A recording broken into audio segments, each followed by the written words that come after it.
I get up very early and I'll stick a notebook in my pocket and take a walk. Well, in my early days, I would take these tremendously long walks, and I lived in New York. I was living mostly in Brooklyn Heights.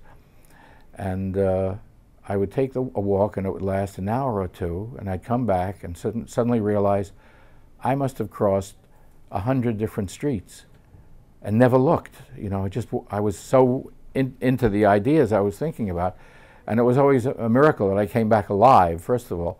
But then I'd take the notebook out, and there were pages of things that I'd jotted down, and maybe 10% or a little bit more were things that had any value. The other things, you know, you just were just there to get the wheels turning, I guess. And I did a lot of that, and that helped a great deal. That used to launch me. And there was another trick I used to use. There was nothing more terrifying than getting up in the morning to a blank sheet of paper to start. And so I would always leave myself the night before in the position where I either had to finish a paragraph or a sentence or an idea that I knew would be there in the morning.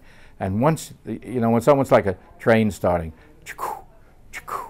and slowly you'd build up the momentum of it because you had something, someone gave you a little push to start. But basically, it's the actual work of it, I think, for me is very much the same. It's just I pace a lot, I write little things down. I don't write often in order. I mean, it's not sequentially quite often.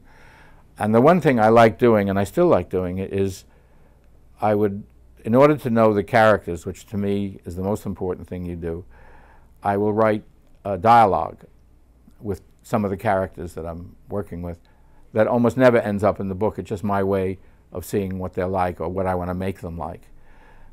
And every once in a while, it's a miraculous kind of a moment. You're working on a piece of a dialogue, and you suddenly realize it almost seems like you're not making up the dialogue, you're just eavesdropping.